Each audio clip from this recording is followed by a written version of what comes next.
So we're going to be graphing inequalities today. Hopefully you remember way back at the beginning of the semester when we graphed lines.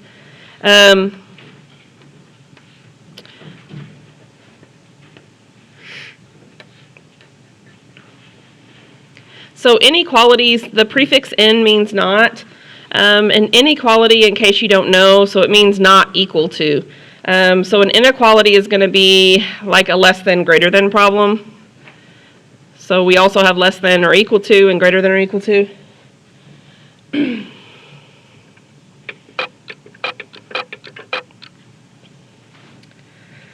All right, so the first thing we're going to practice is how to graph these inequalities as opposed to equations. So inequality graphs are basically lines or curves, but we're just going to look at lines today with shading to one side.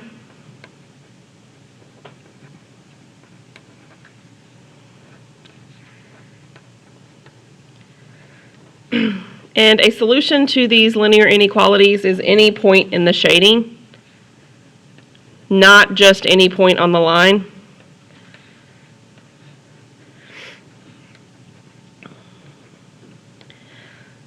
So probably in this lesson, we're just going to practice being able to graph them, and then in the next lesson, we're going to start doing the applications of this. So before we get started on a couple really basic ones, if you have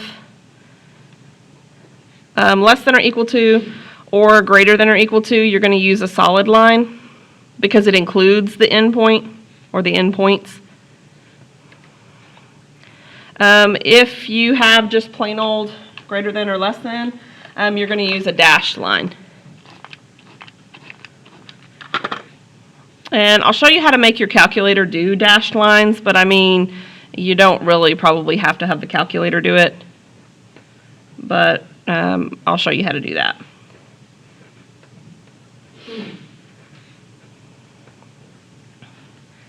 You can actually also get your calculator to shade for you, but you have to be able to tell it which part to shade.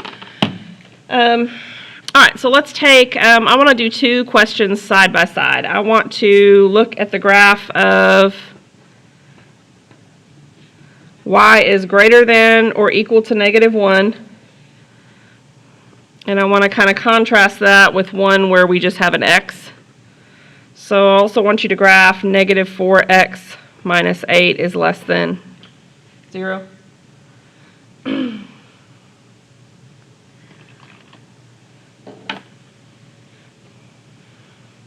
Okay, so what I want you to notice first thing is, it might have been a minute since we talked about this, but if this were y equals 1 or -1, it would be a horizontal line.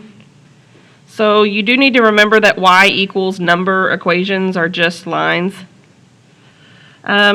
So let's go ahead and sketch that. So I'm going to use some different colors to kind of indicate. So here is my x-axis and my y-axis.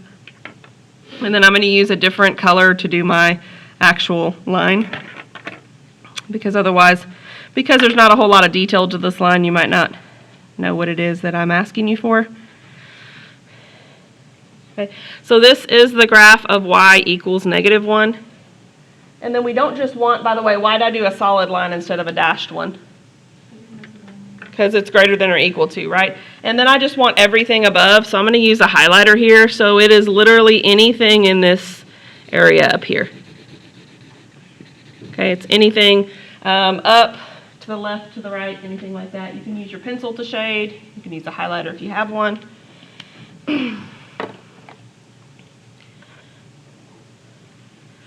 Okay, so for this one, we need to go ahead and solve for x here. So we're going to add 8 to both sides.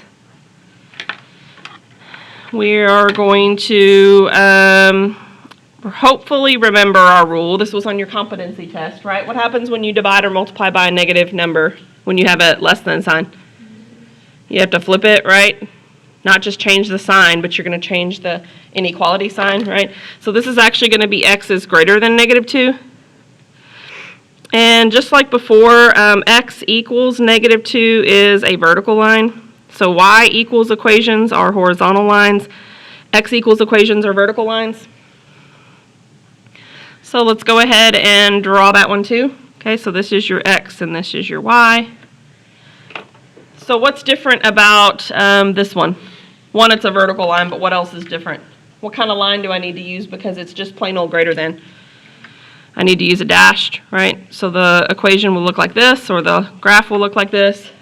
And then I want anything bigger than that, right, which would definitely be things to the right.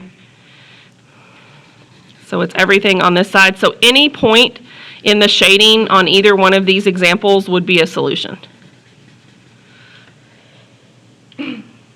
So note we're going to have many more solutions than we've had before, right? Technically speaking, we always have infinitely many even when we have just the points on the line, but we have even more answers that will be sufficient. So that's just plain old horizontal and vertical lines, but what about when it's diagonal? Sometimes it can be a challenge figuring out which side needs to be shaded. So let me run through a couple of steps that I want you to use when you're graphing these inequalities.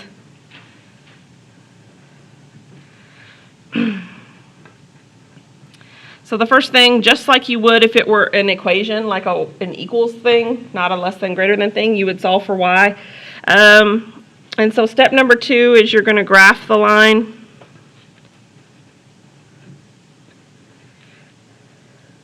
Really using any method.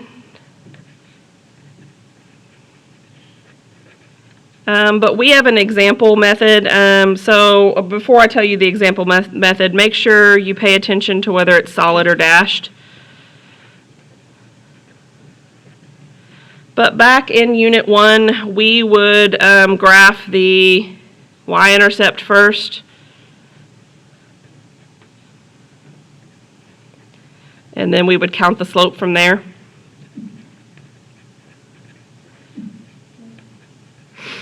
But remember, on your competency test, there was another version of graphing a line. You could also find the x and y intercepts, graph those, and connect the points.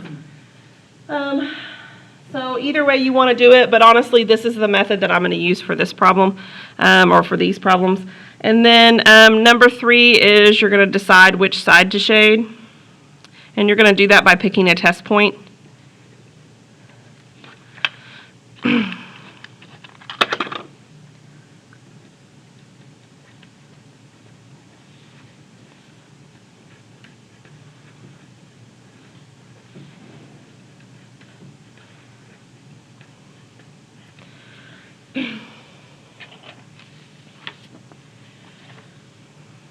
So if you want to, you can use your graph paper for these next few equations of lines. I'm going to use some Post-it notes that I have that are graph paper as well. So, but if you want to take all your notes like in a notebook or something, you could just leave a space for the graph paper square and then tape it in there later if you want to. All right, so the first one here is I want to graph the equation 2x plus y is less than or equal to 4. So the first thing is if I'm going to use my y equals format, I need to make this equation look like y on one side. So I'm going to subtract 2 from x both sides, and I'm going to get y is less than or equal to negative 2x plus 4. So just to kind of recap, because it's been a minute, let's write down the information we know. We know the y-intercept is 4, and we know the slope is what? Negative 2. In fact, I'm going to write it as negative 2 over 1. Okay, so using your graph paper, this is what we're going to have. Oh, also we need to decide whether it's going to be a solid or a dashed line, right? What kind of line is it going to be? It's going to be solid?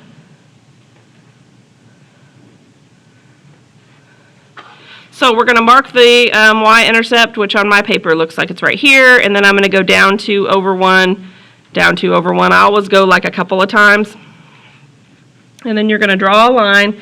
It is going to be solid because it is or equal to. So honestly, so far we haven't done anything different than what we have already been doing back in Unit 1. The only thing different is we need to decide which side to shade, and you may have a guess, but sometimes, especially when the slope is like shallow, it's a little hard to tell which side to shade. So I do want you to pick a test point. Okay, just choose a test point that is not on the line.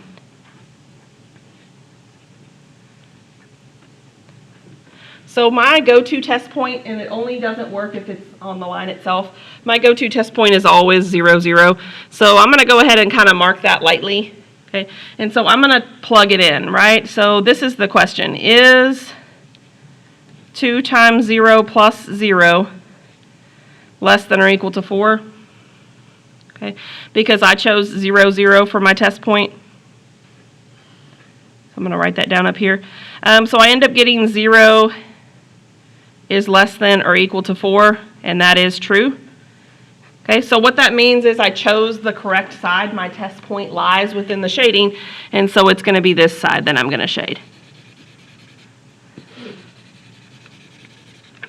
Okay, so it's all of that area right there.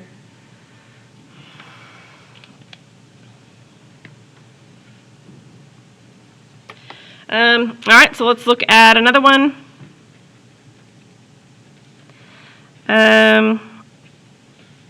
So let's say I asked you to graph 4x minus 3y is less than or equal to negative 24.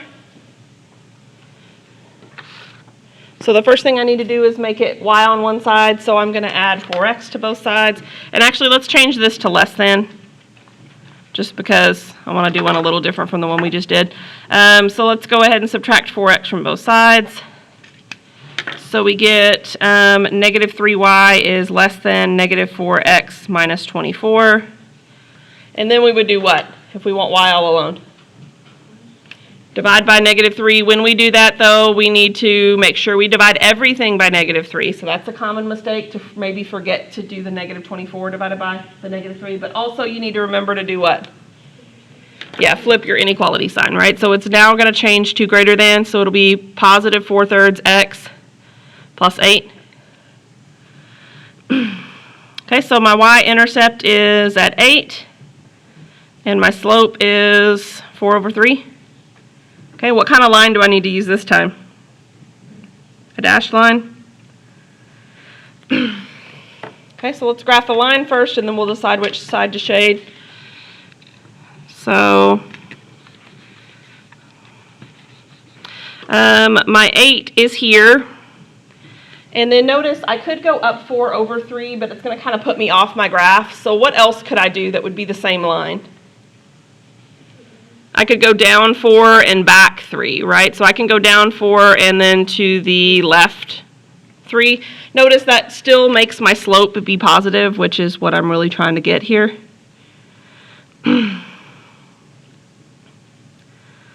So I'm trying to make sure notice I'm just using like any old thing to kind of be a straight edge. And I made a mistake. What was it? Should have made my line what? Dashed. So I'll just fudge it here. Okay, should have been a dashed line. And then the last thing is just to pick a test point. Okay, as long as it's not on the line, it's a legitimate test point. Okay, so I always pick 0, 0. So let's look at what that looks like. So is 4 times 0 minus 3 times 0 less than negative 24? So I get 0 is less than negative 24, which is not true, right? That's false. So what does this mean then? It means shade the other side. It means 0, 0 is not supposed to be one of your points, okay? So shade the side that doesn't include 0, 0 then. So in other words, I'm shading up here.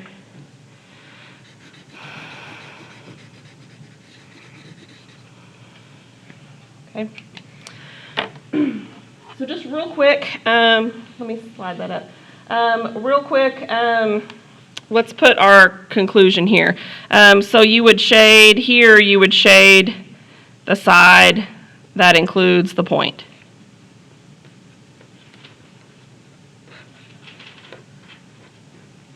But in example 4, we got a false statement, so we shade the other side. So in case you are curious, there is a way to get your graphing calculator. to graph dash lines, but also to shade for you. Let's go ahead and kind of punch that in. Notice you got to enter it in as y equals, right? So we got to go to our y equals step. So 4/3 x plus 8. So before you hit graph, sorry, it's in the glare. Before you hit graph, if you'll use your left arrow, you can actually go and put your cursor here. And then if you press enter here, it will allow you to change your line. For some of you that have older calculators, you'll just have to cycle through all the changes. So let's say I want to make the line. Notice I changed it to dashed. I know it's really hard to see, but there's actually a dashed line there. And you can also shade it. So let me see if I can scroll through a couple more options. There we go. Shade above or shade below. So notice I'm cycling through kind of all choices. So all kinds of different ways to graph. So I think it's going to be this one. But notice to tell it what you want it to do, you'd have to already kind of know which side to shade, right? Because you have to tell it like left or right which side to shade. And so it'll graph it. And notice I did the wrong side. But it does make it kind of pretty. I don't know if you can see it in the back, but it's like coloring it in with color. It's just this document camera really kind of sucks. So let me change it back to that one. So now it'll shade the right side. Again, I think the calculator is really cool here, but you have to know a lot of information before you could even put it in the calculator. So I mean, I guess you could check to see if your line was in the right spot, but as far as the shading goes, you're going to have to be able to like physically tell it which side to shade anyway, which means you're going to have to have chosen a test point. So the calculator's cool, but I mean, not the end all be all for these kinds of questions for sure. Okay. So speaking of kind of stuff we've covered before, stuff that's review, this was also back in Unit 1, towards the end of Unit 1. Remember when we did system of equations, or systems of equations? Systems of equations were multiple equations that worked together. We were always looking for intersection points.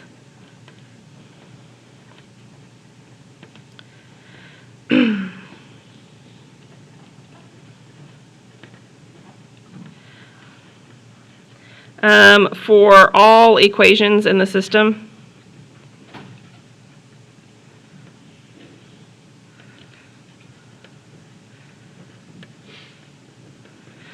So what we were trying to do, and I showed you actually 3 methods. We looked at addition/elimination, we looked at a substitution method, and then I also taught you how to do matrices, okay, which wasn't everybody's super favorite, but that was the 3 methods that we talked about.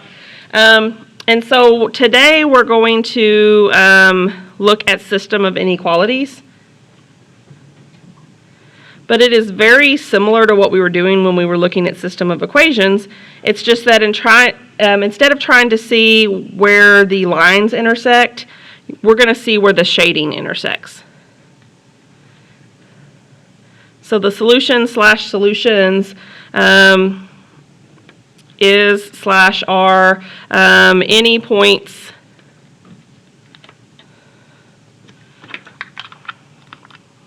can't write today. Any point/points where the shading overlaps.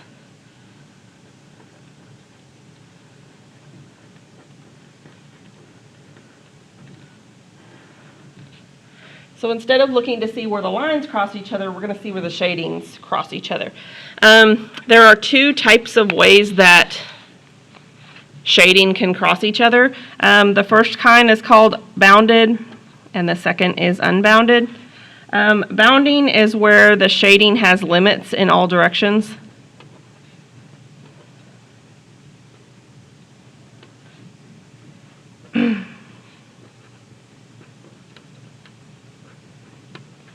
And then unbounded is where any part of it doesn't have a boundary. So basically the shading goes on forever in at least one direction.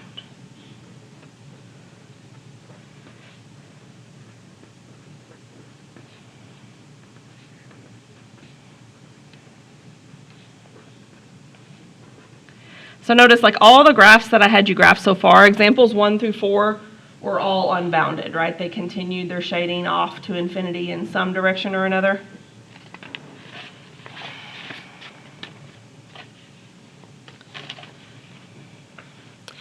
Okay, so we're going to have to definitely show some more detail, okay? But let's say that I asked you to solve this system graphically. And let's say that it was consisting of x minus y is less than or equal to 0, and 2x plus 3y is greater than or equal to 0.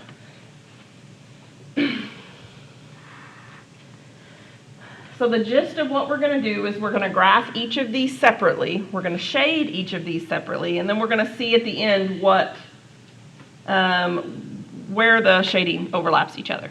Okay.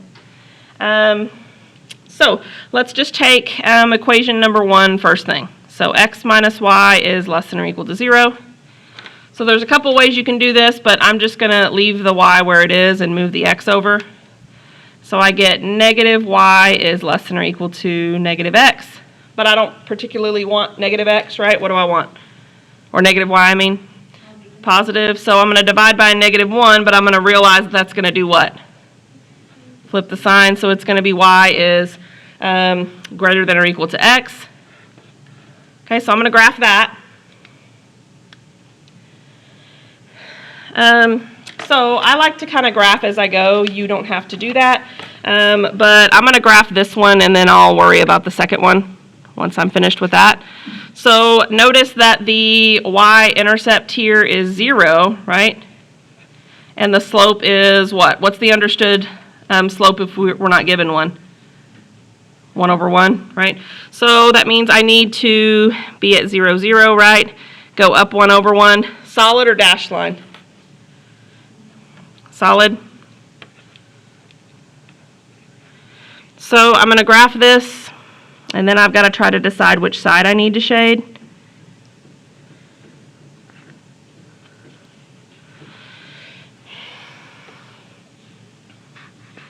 Okay, so notice I cannot pick the same test point as I usually do. How come?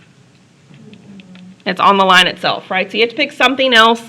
I don't care what you pick. I'm going to pick 0, 1, okay? Because 0, 1 is right here, and it wouldn't be in the shading, right? So if I kind of want to mark it really lightly, I can.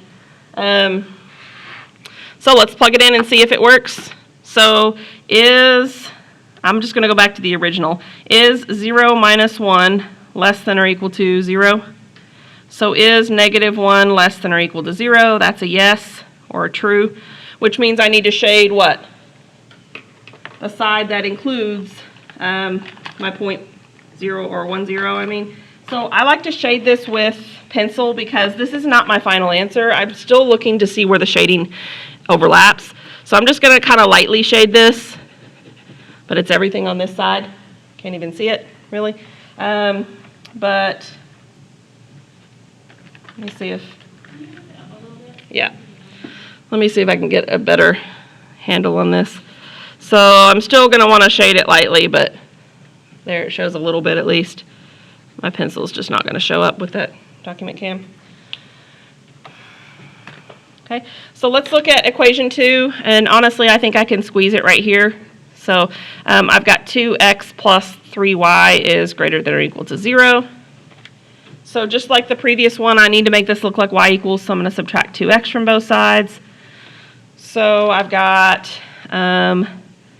3y is greater than or equal to negative 2x.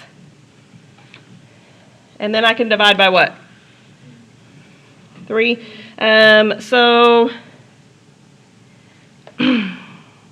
hang on. Let me go ahead and change this problem so that it will be more pleasant. I really meant for this to be a 10, which I just wrote it down incorrectly. So all that we need to do is just add a 10 here. Okay, so this is going to be plus 10, only because I want to make sure we can do problems that give us fractions in the end. And then we're going to divide by 3. So we end up getting y is greater than or equal to negative 2/3 x plus 10/3.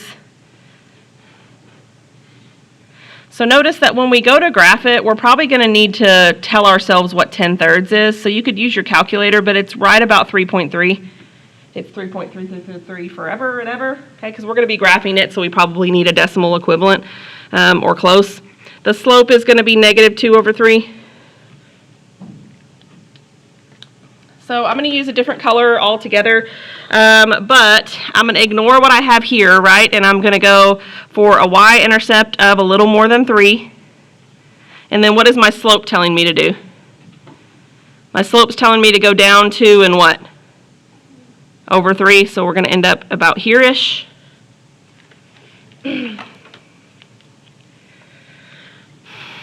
So we're going to graph this line approximately at least. It doesn't have to be perfect. But then what do we also have to decide here? Which side to do what? Which side to shade, right? It was a solid line also, FYI. So again, I'm going to choose a test point. This time I'm going to go back to my trusty 0, 0, because notice for the green line that I graphed, okay, 0, 0 is not on the line, so we're good to pick 0, 0. You can pick any test point you want as long as it's not on the line. So if you want to stick with 0, 1, like you used before, you're free to do that. So the question is 2 times 0 plus 3 times 0 greater than or equal to 10 or not? So 0 is greater than or equal to 10, which is false, right? That's no, not true. Which means what about where we chose our test point? Yeah, it's not going to be included in the shading, okay? So this is kind of how I do it. Notice how I went like this direction in this shading. So when I go to do this shading, I go the other way. Because then even if I've done a poor job shading, it's really, really clear where the overlap is, okay? But in the end, the overlap is only here, right? Everything from here up. Notice that this is still an unbounded graph, right? Because it would continue to go up in that V format.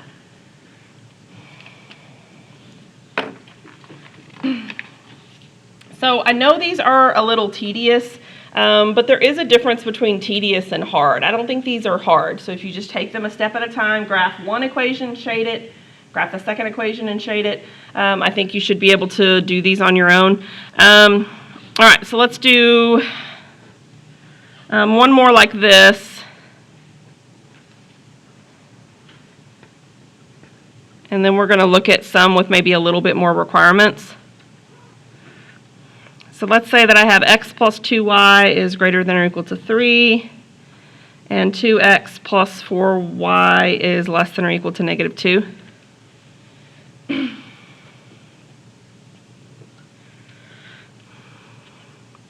So I'm going to try to fit this. So x plus 2y is greater than or equal to 3 is going to go here for me. So I'm going to subtract x from both sides. So I'm going to get 2y is greater than or equal to -x plus 3. And then I divide by what? 2, right? Everything by 2. So I'm going to get y is greater than or equal to -1/2 x plus 3/2.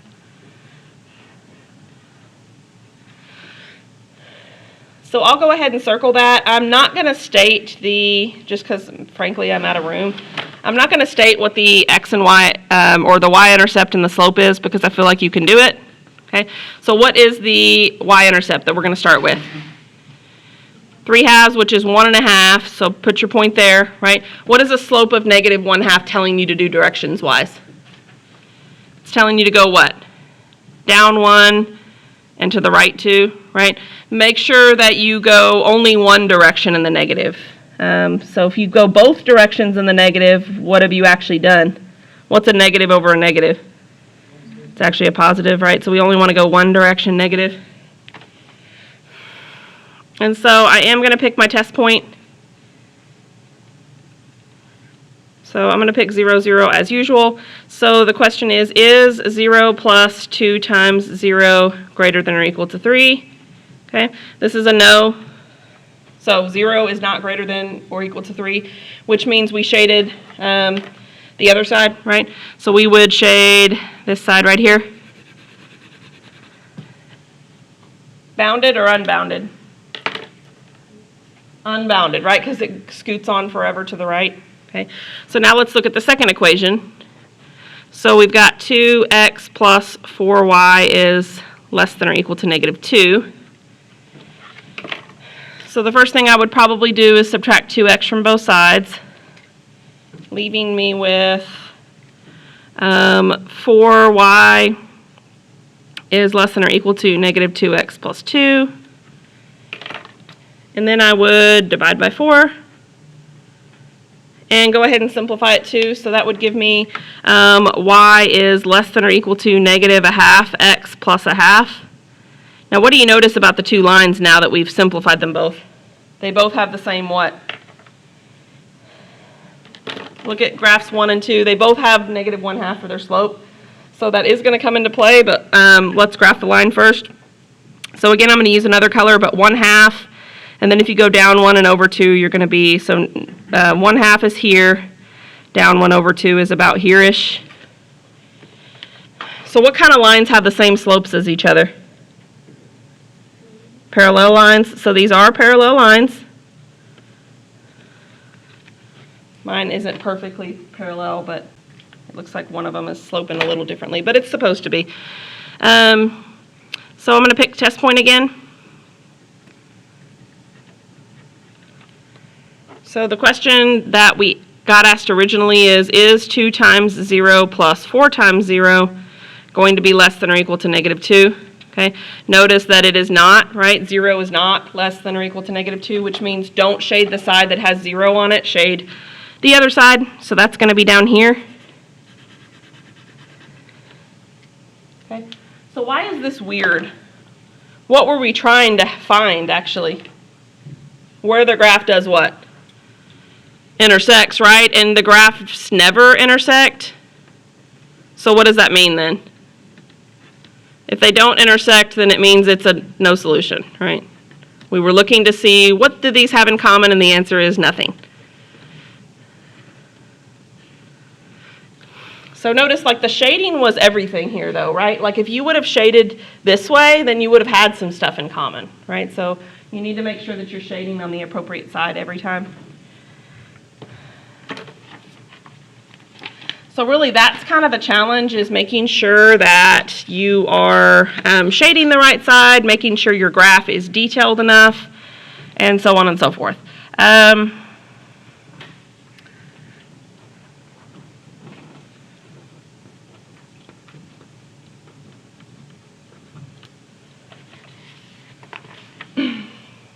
All right, so moving forward, I want to look at some graphs that are going to actually look a lot more like what we can expect when we get to the applications portion of this unit.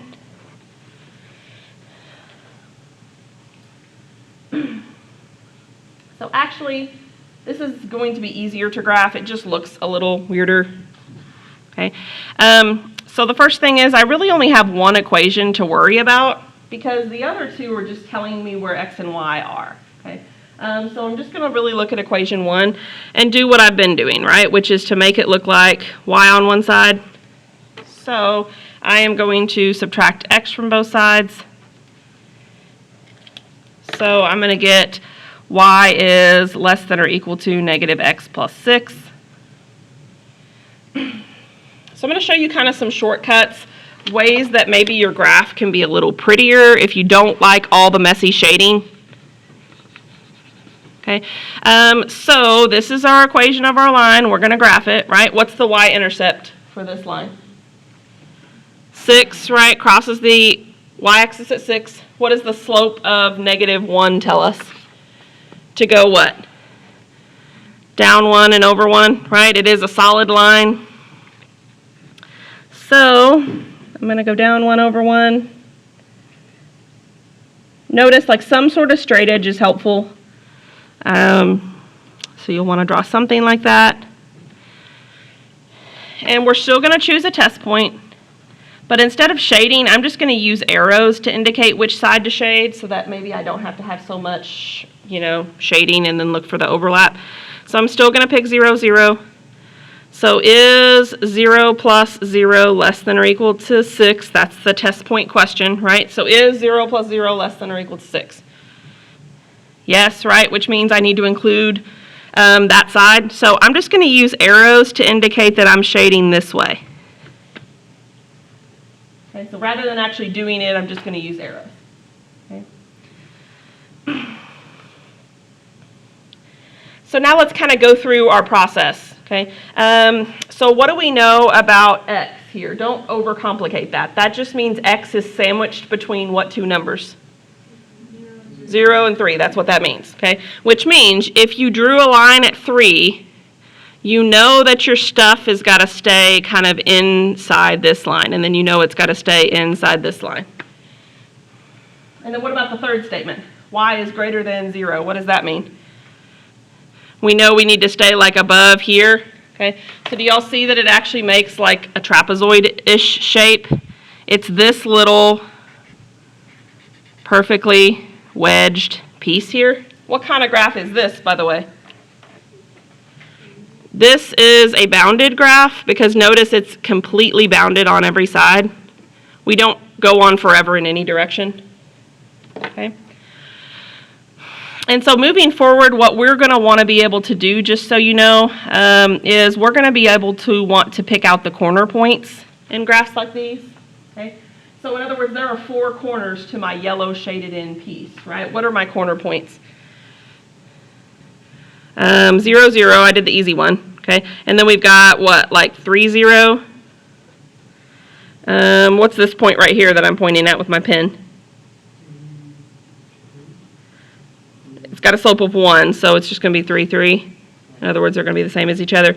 And then this up here was 0, 6.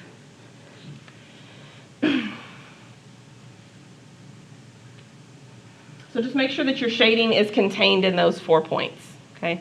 Again, kind of with a trapezoid-ish looking shape. Okay, so I don't know if we'll have time to finish this one. If we don't, we'll catch it next time. But I want to do one more, and then starting next class, we're going to look at some applications of these graphs. So 3x plus y is less than or equal to 9. X plus 2y is less than or equal to 8. And then x and y both have to be positive. Because what we're going to move towards is, like I said, applications of this. And so normally speaking, in a word problem, our variables are going to be positive because we're usually talking about, you know, number of items sold or profit or cost or something like that. And we normally don't have negative quantities of those things. So because we've done these before and because I kind of want to finish this one today, I'm just going to kind of streamline this. So I'm just going to tell you that what you'll get here if you solve for y is negative 3x plus 9. I'm confident that you could fill in the gaps and subtract the 3x and all that jazz. Okay. We're going to pick a test point. But let's graph it first. So we've got 9 here. And I know your graph paper that I handed out looks a little different from mine, but you might have to go a little bit off the graph paper, but you should be able to do it. So I'm going to graph here. And then I'm going to decide which side to shade using my test point, and I'm just going to use my arrows. So the question is 3 times 0 plus 0 less than or equal to 9? And the answer is yes, it is, which means shade 0, 0 included. So I'm just going to do one little arrow. I need to shade this way. Okay, rather than on the right side, I need to shade on the left side. Let me slide that up. And so I'm going to do the same thing for equation number 2. I'm going to assume that you could go back and work this out yourself. So you would subtract x from both sides and then divide by 2. Okay? And when you do that, you'll get y is less than or equal to negative 1/2 x plus 4. So again, I'm going to use a different color. So that means y-intercept is at 4. And I want to go down 1/2. Notice we have an intersection point right here. Okay, so that's going to be kind of important moving forward to know where those intersection points are. So we're going to graph this. And again, we're going to choose the same general test point. And again, my only preference with 0, 0 is just that it's really easy to plug in. Is 0 plus 2 times 0 less than or equal to 8? And the answer is yes, it is again. Okay, which means both times we picked the correct side. So we need to shade on this side of the line. And then what about these two requirements? These are easy requirements to maintain. What do we know? X and Y both need to be what? 0, okay? So we basically want this little shape right here. Okay, we want only the things that would be overlapping if we were to shade. Now, if you don't like the arrow thing that I'm doing here, you could just shade them both and see where they overlap, but it just makes for an ugly graph. So I'm just trying to make a little more pleasant looking of a graph here. So because we don't really have room over there, let's figure out the corners. So what would the corners be, just to make sure your graph looks right? So again, I'm going to do the easy one, 0, 0. Okay, so go around the whole shape. What's the one here? What point is this? 3, 0? This is going to be a really important point moving forward in the next class where they cross each other. Notice that's at the point what? Mine is at 2, 3. If you can't see my detail enough, you should have your own detail on your graph paper. Okay. And then what about the top corner point right here? What point is that? 0, 4. Okay. So again, moving forward, it's going to be super, super important that we can pick out what those corner pieces are. So again, is this a bounded or an unbounded graph? This is a bounded graph, right? So anytime that you are completely bounded on every side, we call that a bounded graph.